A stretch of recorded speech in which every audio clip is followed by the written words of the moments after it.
തിരുവോണ നക്ഷത്രം. തിരുവോണ നക്ഷത്രം മകരക്കൂറുകാരെ സംബന്ധിച്ച് അവർക്ക് 7.5 ശനിയുടെ കാലഘട്ടമൊക്കെ കഴിഞ്ഞ് 3-ലാണ് നമുക്ക് ശനീശ്വരൻ വന്ന് നിൽക്കുന്നത്. അപ്പോൾ ശനീശ്വരൻ വന്നു, 2-ാം ഭാവത്തിലേക്ക് രാഹു വരുന്നു, അഷ്ടമത്തിലേക്ക് കേതു വരുന്നു. അഷ്ടമത്തിലെ കേതു നമുക്ക് ദോഷത്തെ ചെയ്യുന്ന ഒരു ഗ്രഹമാണ്, രോഗങ്ങളെ ഉണ്ടാക്കും.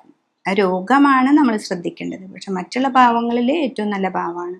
വ്യാഴം 6-ലാണ് വരുന്നത്. അപ്പോൾ വ്യാഴം 6-ൽ നിൽക്കുമ്പോൾ എന്താണെന്ന് വെച്ചാൽ നമുക്ക് ഈ 3-ൽ ശനീശ്വരൻ വരുമ്പോൾ ഏറ്റവും നല്ല ഭാവമാണ്. രാഹു 2-ൽ നിന്നതിലും നമുക്ക് ആ ശനിയുടെ 2 ഭാവം കൊണ്ടും നമുക്ക് നല്ലതാണ് കിട്ടുക.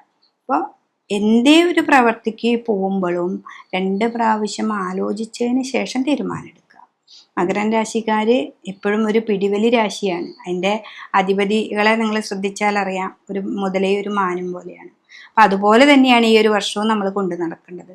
എന്തൊരു കാര്യത്തിനും നമ്മൾ മുന്നോട്ട് കയറി ഒരു ബിസിനസ്സിൽ ഏർപ്പെടാണെങ്കിലും ഒരു കച്ചവടമാണെങ്കിലും നമ്മളൊരു വാഹനം വാങ്ങുന്നതിനായാലും എടുത്ത് ചാടി ഒന്നും ചെയ്യരുത്. എടുത്ത് ചാടി ചെയ്യുക അല്ല നമ്മുടെ ഒരു തീരുമാനം. നമുക്ക് പതുക്കെ നമുക്ക് മുന്നിലേക്ക് പോയി അതൊരു വീട്ടുകാരൊക്കെ കൂടി ഒന്ന് ആലോചിച്ച്, കൂട്ടുകാരെടുത്തൊരു തീരുമാനമായിരിക്കാം, അപ്പോൾ വീട്ടുകാരോട് കൂടി ആലോചിച്ച് ആ ക്യാഷ് എവിടെ നിന്ന് വരുന്നുള്ള അതും കൂടി ഒന്ന് കറക്റ്റ് ചെയ്തിട്ട് വേണം നമ്മൾ കൊടുക്കാനായിട്ട്. എടുത്ത് ചാടി ചെയ്താൽ ഈ രാഹു നമുക്ക് ദോഷത്തെ ചെയ്ത് തരും. പിന്നെ വാക്കുകൾ വളരെയധികം ശ്രദ്ധിക്കുക. ദേവിയെ നന്നായിട്ട് ആരാധിക്കുക. അഷ്ടമത്തിലെ കേതു ഒക്കെ നമുക്ക് ജ്ഞാനത്തെ തരുന്നുണ്ട് കേട്ടോ, പക്ഷെ രോഗങ്ങളെയും തരും.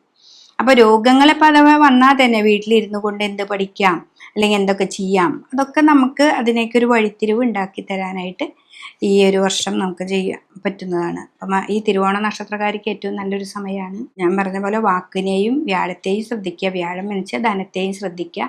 മറ്റുള്ള എന്ത് കാര്യം ചെയ്യാനും ഭയങ്കര ധൈര്യവും തൻ്റെ ഇടമൊക്കെ ഉണ്ടായിരിക്കും. വിഷ്ണു ക്ഷേത്രത്തിൽ പോവുക, രാഹുകേതുക്കൾക്ക് പട്ടുപൂജയൊക്കെ കൊടുക്കുക, ദേവീ ക്ഷേത്രത്തിൽ പറ്റത്തക്ക വഴിപാട് ചെയ്യുക, ലളിതാ സഹസ്രനാമം നന്നായിട്ട് ജപിക്കുക. ചിലർ ദേവി മഹാത്മ്യായിരിക്കും ജപിക്കുന്നുണ്ടാവുക, അപ്പോൾ അതാണെങ്കിൽ അതിലത്തെ 11-ാമത്തെ അധ്യായമൊക്കെ നന്നായിട്ട് ജപിക്കുക. വേണ്ടപ്പോൾ തോന്നുന്ന ബുദ്ധി ഉണ്ടാക്കണേ എന്ന് പറഞ്ഞ് ദേവിയോട് പ്രാർത്ഥിക്കുക. അപ്പോൾ തന്നെ ഈ തിരുവോണ നക്ഷത്രക്കാർക്ക് ഏറ്റവും നല്ലൊരു ഭാവത്തിലേക്ക് വരാനായിട്ട് സാധിക്കുന്നതാണ്.